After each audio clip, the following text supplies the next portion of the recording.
systém. Renault spolupracoval s odborníkmi zo spoločnosti Bose, aby práve vyladil ten zvuk na čo najlepší úroveň a hľadali priestor a možnosti na umiestnenie 7 reproduktorov a jedného subwoofera, ktorý vlastne ponúka tento audiosystém. Čo sa týka ponuky motorov, budeme prezentovať vlastne 3 motory, ktoré sú všetky 3 Energy, čo znamená, že poskytujú veľkú radosť jazdy, aj nízku spotrebu, aj nízke emisie. Ponuka bude začínať s benzínovým 1,2 litrovým preplňovaným motorom s priamym strekovaním, ktorý má výkon 96 kW 30 koní.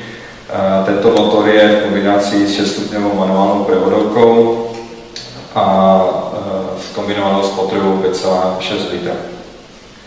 Ďalším z ponúkaných motorov už je dieselový motor, je to Energy DCi 110, motor o objeme 1,5 litra, tiež s turbodýchadlom. Je to motor, ktorý je z našej strany taký bestseller, lebo iba v roku 2014 sme ich vyrobili vyše 1,3 milióna kusov. A je to motor, ktorý má veľmi dobré vlastnosti z pohľadu ako krúťaceho momentu, kde je 260 Nm, tak aj z pohľadu spotreby a emisí, lebo v kombinácii s 6-stupňovou manuálnou prevodovkou je spotreba na úrovni 3,8 litra a emisie iba 99 g na kilometr, CO2 na kilometr. Zároveň, čo bola taká výzva pre konštruktérov, bolo vytvoriť dvojspojkovú automatickú prevodovku, ktorá by mala vlastnosti ako manuálna.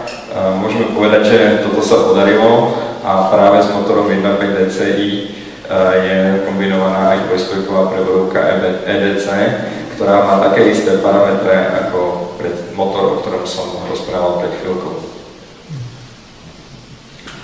Ďalší z motorov je Energy DCi 130, je to motor o objeme 1,6 litra, tiež preplňovaný s výkonom 96 kW 130 koní, ktorý má veľmi dobrý krúťací moment 320 Nm.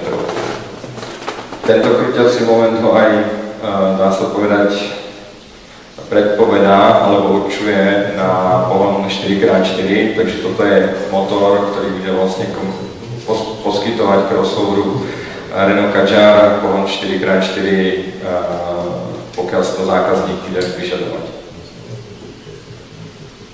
Keď už som sa dostal k pohonu 4x4, tak určite stojí za zmienku povedať, aký systém budeme využívať. Je to systém Onmode 4x4i, ktorý je vlastne z aliančnej technológie Renault Nissan. Tento Onmode 4x4i je nastaviteľný v 2 rôznych režimoch, ktorý vlastne umožňuje vodičovi vybrať si, akým spôsobom bude to auto ovládať. Prvý z tých režimov je 2WD, to znamená iba predokolka, kedy vlastne na otočnom ovládači si vodič navolí prenos krúťaceho momentu iba na predné kolesá. Druhou možnosťou používania je mód auto, kde vlastne pri navolení tohto módu si auto samo vyhodnocuje, detekuje a vlastne aj pripája zadnú nápravu s tým, že rozdeľuje krúťací moment až do pomeru 50:50.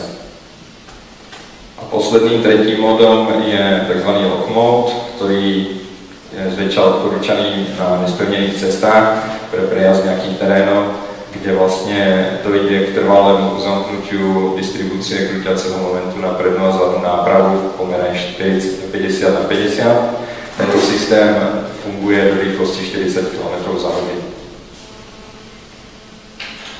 Tak, čo sa týka samotnej výroby, Renault použil tzv. Common Module Family platformu, kde vlastne vyrába auta na segmentoch C a D. Ako máte možnosť vidieť, je tu nejakých 5 častí, z ktorej sa skladá kokpit, uloženie pohonnej jednotky, elektronické systémy, predná a zadná náprava. Táto platforma bola úspešne použitá, respektíve je stále úspešne použitá pri výrobe Nissan Qashqai, Nissan X-Trail, ale zároveň aj pri výrobe Renault Espace. Čo Čo týka samotného Renault Kadjar, samozrejme chceme prinášať čo najkvalitnejšie vozidlo našim zákazníkom, preto prebiehali veľmi intenzívne testy, ktoré boli nech už v Švédsku pri mrazoch až minus 35 stupňov. Boli tam testy, ktoré simulujú štandardné správanie alebo opotrebovanie toho auta v rámci prevádzky, ktorá môže byť. Celkovo sa na testovacích autách najazdilo vyše 650 000 kilometrov a vlastne v rámci samotného testovania sa snažili konštruktéri odstrániť maximum možných problémov, ktoré by mohli nastať pri výrobe tohto auta a pri jeho používaní. Keď sme sa dostali k výrobe, poviem toľko, že Renault Kadjar bude vyrábaný, už je vyrábaný v Španielsku v našom závode v Valencii. Je to závod, ktorý vznikol v roku 1978.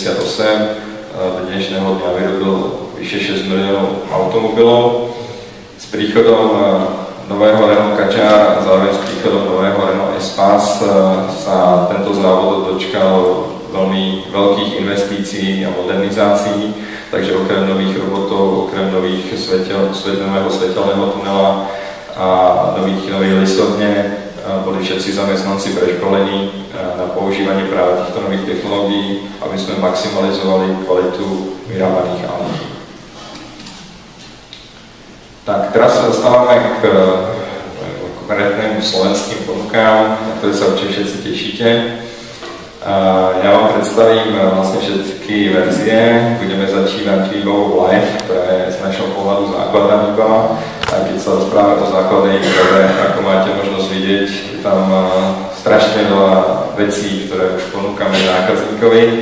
Ja som zvýraznil veci, ktoré si myslím, že stoja za to, aby boli nejakým spôsobom citované, takže súčasťou výbavy Live sú napríklad denné LED svietenie, zadné LED svetlomety, manuálna klimatizácia, karta Renault, lakťová opierka, palubný počítač, rádio z Bluetooth, všetky bezpečnostné systémy, ktoré poznáte, airbagy, systém Isofix, automatické zamykania dverí, polautomatická parkovacia možná a zároveň, a nie je to žiadna výnimka, ponúkame z Renault Kadjar aj 5-ročnú záruku Renault pre všetkých klientov.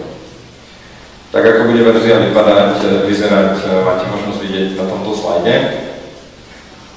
Ďalšou výbavou bude verzia Zen, ktorá proti verzia Live má navyše 17-palcové disky kolies, voličazného pohonu 4x4, pokiaľ je vozidlo vybavené pohonom 4x4, hands-free kartu Renault s veľkom scenáriom, o ktorom sme si rozprávali, ako žený volant. Treťou úrovňou výbavy je úroveň Intense, ktorá už je, by som povedal, takou čerešničkou v rámci výbav, lebo obsahuje väčšinu z dnes už spomínaných, to sú asistentov, senzorov, bezpečnostných prvkov, multimediálnych vlastností. Takže dvojzónová klimatizácia, predné zadné parkovacie senzory, spätné zrkadlá vyhrievané, sklopné sedadlá, systém varovania pred opustením jazdného pruhu, automatické prepínanie ďalkových svetiel a multimediálny navigačný systém A-Link 2. Poslednou výbavou, ktorú ponúkame našim klientom, je práve výbava Bose, ktorá má vo svojej výbave 19-palcové disky, svetlomety LED Pure Vision už v základe a Bose surround systém s 8 reproduktormi vlastne vrátane aj subwoofera. Tak, slovenské ceny, slovenské podmienky uvedenia auto uvádzame na trh dnes, to znamená 16. júna. Verzia Live bude dostupná až na jeseň, takže budeme začínať verziou Zen s motorom 1.2 Energy TCS 130 na cene 18 990 a potom to bude už na voľbe klienta, aký bude preferovať motorizáciu, prípadne pohon dvojkolky, štvorkolky. Verzia Bose s pohonom 4x4 a motorom Energy 130 bude stať až 28 690 €, kde ponúkne vlastne kompletnú výbavu, ktorá je možná.